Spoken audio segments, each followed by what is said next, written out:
Oh, no, no, no.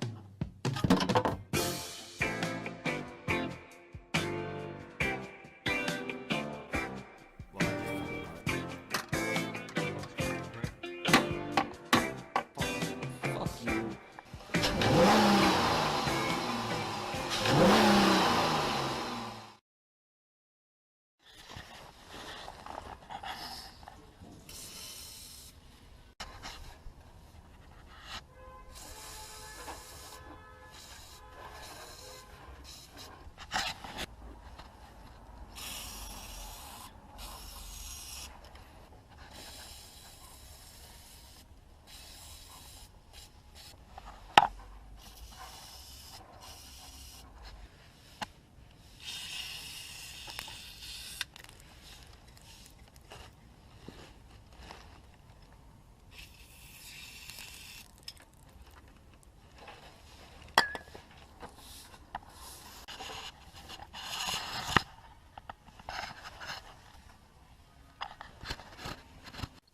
Hello, and welcome to the show. The roads here suck here, with almost 170,000 miles. I finally have an opportunity to change the oil, and it's going to be 170,000 tomorrow anyway, so I'm going to go ahead and change it. So here's what I've done up till this point. I woke up in the morning, I got to the car, I sprayed all of the bushings with WD-40 because the weather has been cold lately and the car has been making a lot of moaning and groaning noises. And I took it for a drive, did some grocery shopping and whatnot, warmed the engine up for the oil change. And the noise, the moaning and groaning and creaking and screaming, it stopped. So that means my bushings are bad and I'm going to have to change them within the next couple of months or so, I think. It's to be expected. 10 years of this car's life was in New York City, and New York City roads are trash. So I'm not even mad. Anyways, like I said, I warmed the engine up, I brought it back, getting ready to do an oil change. Now, I am anticipating cold weather over the next 3 months. It takes me about 3 months in between oil changes. And I'm anticipating weather below freezing. On some days so far it has been above, and on some days just a little bit below. But the driver's manual, let's see if I could bring that out. So, I believe it was page 184 or something like that. Let's see. Maintaining your vehicle, 281. Okay. This is what I wanted to bring up. Engine oil viscosity chart, 3.5 liter engines. SAE 10W30 engine oil is preferred for use in 3.5 liter engines within the operating temperature shown in the engine oil viscosity chart. SAE 5W30 engine oil is allowed for use in a 3.5 liter engine during cold weather only to improve cold weather starting. Last time I didn't do that and cold weather starts were a bit of a nuisance. So here's the oil viscosity chart, and this is the temperature range anticipated before the next oil change. So in about 3 months, I anticipate going through December, January, maybe some of February. So I anticipate it dropping below 32. So I'm going to be using 5W30, but it isn't below 32, and that's when 10W30 is preferred, and it often gets pretty damn cold up into this range during the winter. So what I'm going to do is, first I'm going to put this away. So here's the stuff that I have.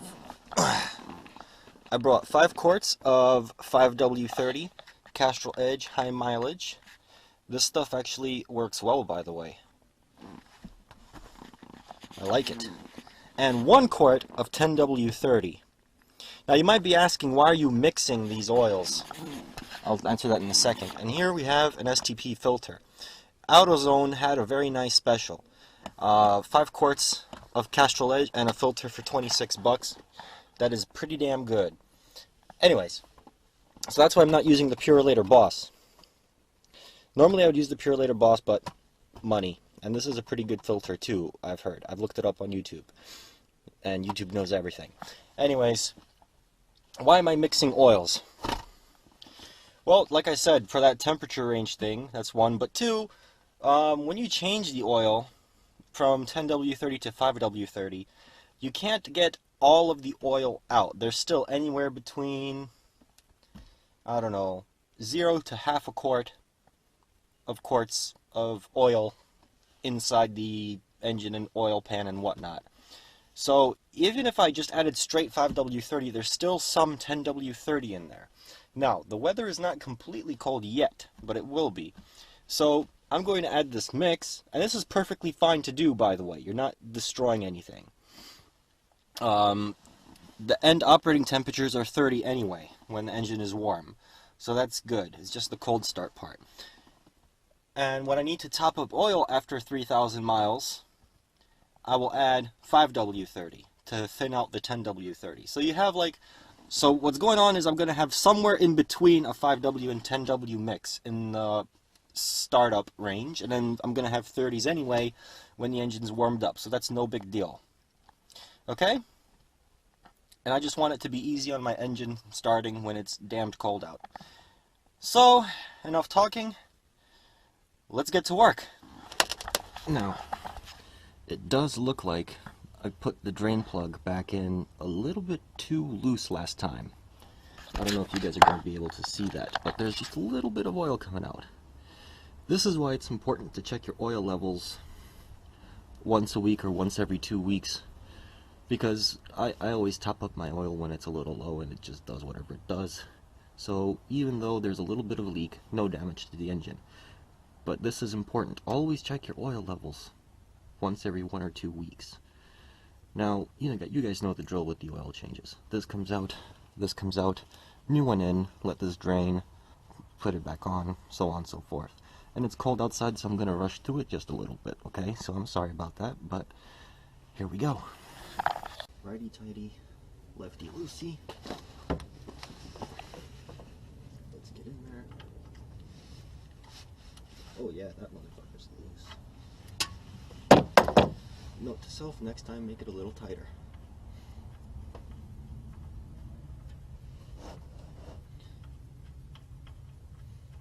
Now this oil is going to be kind of hot because I only gave it some 10 minutes or so to cool down. Okay. Are we ready? There we go. Nice and tidy.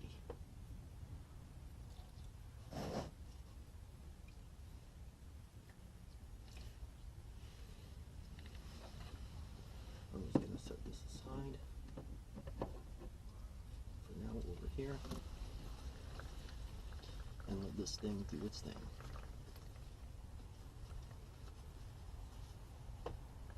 And I'll be back with some paper towels and crap.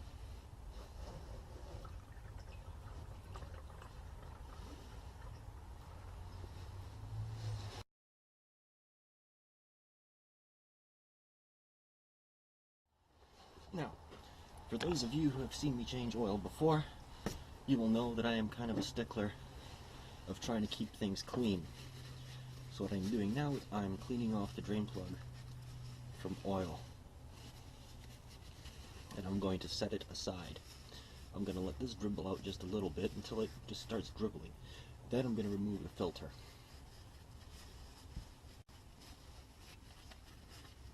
And then I'm going to leave it for 30 minutes. Okay, drain plug is clean. Set it aside. Now this part's a little fun. A lot of people need like wrenches and shit to twist these off. They're just pussies. All you need is a good angle on this thing and a solid grip, okay, with your fingers.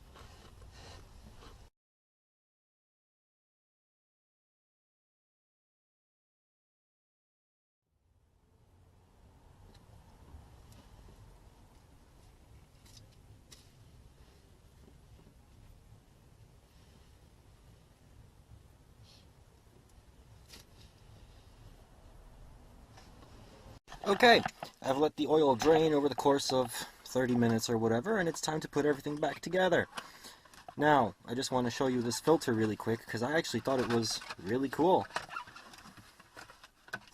First off, one thing that I noticed that is pretty damn awesome is that this part is like cellophane, or whatever the hell is the word is for it.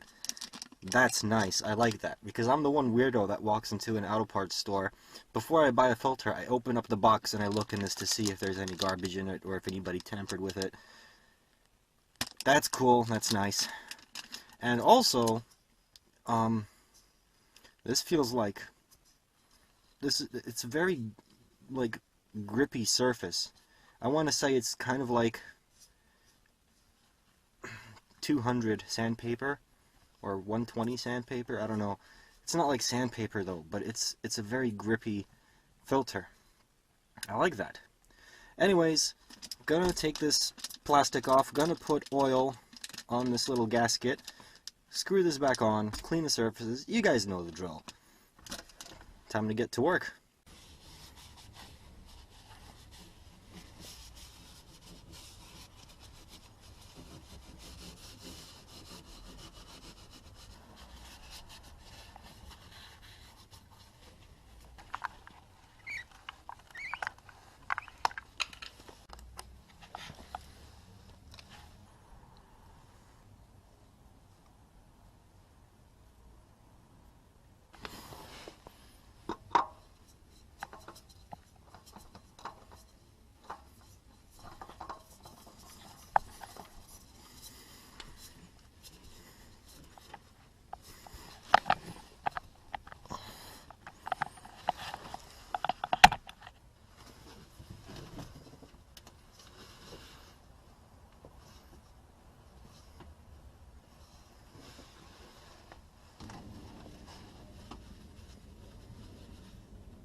And now we add the oil.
So that's the oil change. As usual, gonna start the car, gonna check to make sure nothing leaks, okay? I'm on a busy schedule, but sometime tomorrow maybe, I will change out the cold air intake filter. Look at it, it's been sucking up flies, the neighbor's dog. And I want to change this grommet. Another day, another mileage. This time, 170,215 miles. Okay, I had to wrap up what I was doing because of my busy schedule, and now that I found an opportunity to continue doing what I was doing, I'm going to do it. Except it's a little bit unpleasant to work outside, so I'm going to talk now and just shut up and do things for the most part later. I have an air filter, cold air intake air filter. This one's particularly nice because you have little adapter rings that you can take in and out, okay? So for varying sizes, this is perfect. Alright. The only thing that I find funny is engineered to end performance. Yep, but it's washable, reusable, lifetime filter. pre-oiled and ready to use.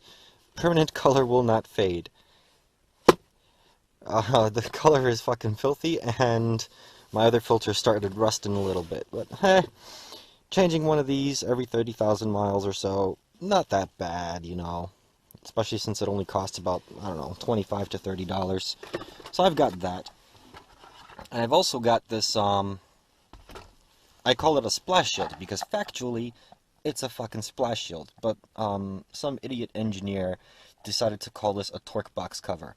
Yeah, good luck thinking of the name and finding that. I was only able to do so by looking at an embossed part number by pulling one off from the other side. And of course, some body panel retainers. And for the cold air intake filter, for that airflow sensor thingy, I got some wire grommets, which are basically O-rings with like little clitoral slits in them, or whatever. Okay, so let's pop the hood. Oh yeah, and the flathead screwdriver. Let's pop the hood and get to work. Installation and removal is fortunately brutally easy. Righty-tighty, lefty-loosey. Okay.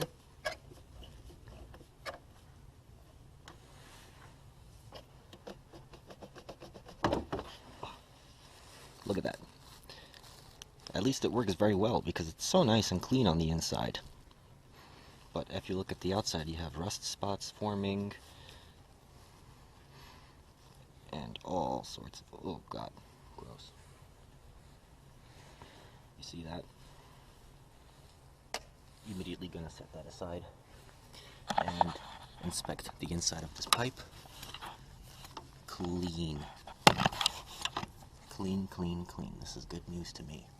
That means the filter is doing its job splendidly even after so many miles. Alright? Now we install the new one.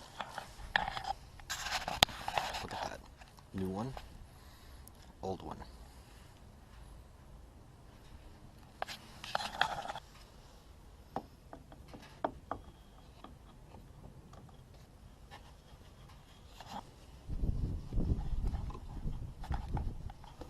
We move this band up purely for convenience and tighten it to heck. Okay?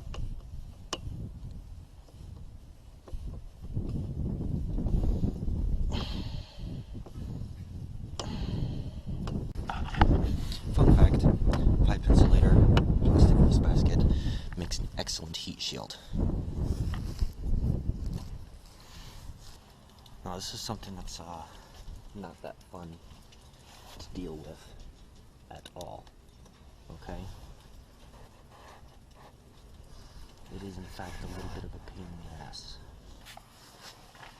Wire grommet, old grommet, which fell apart in my hands, but was still otherwise quite good. And yes, I need such a fat fucking grommet. Okay. Next order of business is going to be this splash shield. This would be difficult to show you guys with the camera, but I will sure as hell try my best.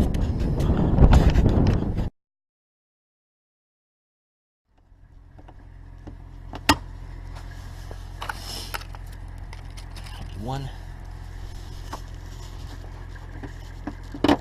two, one up here, 3, and now underneath I believe there are 2 more. Like so. Okay, and there's another one. Another hole here somewhere. It looks like there's no hole there, but that's fine. So, right now, auto parts store to replace the bad grommet.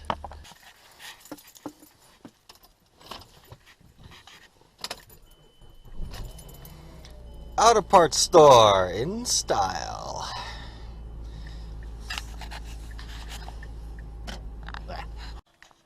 Okay, so I ended up going to Lowe's because the auto parts store didn't have this grommet. They had ones that were bigger, they had ones that were smaller, but none like these. Okay, the inside diameter on this is perfect. The outside diameter is just a hair smaller. Should be okay though, we're just looking for it to be airtight, not super crazy squeezy anything, okay? Lows, this was hard to find. Lows in the hardware section with the screws and the nails, they had a little drawer of stuff labeled hard to find. And the only reason this was hard to find was because it was put in the hard to find section, not the electrical section. Because wire grommets wouldn't be electrical, right? Lows. But anyways, $1 and something cents. Got the grommet. It's dark outside now, but I will go see how this fits and I will try to provide lighting. If this seats perfectly, then our little repair slash service or whatever is done. So let's get back to work.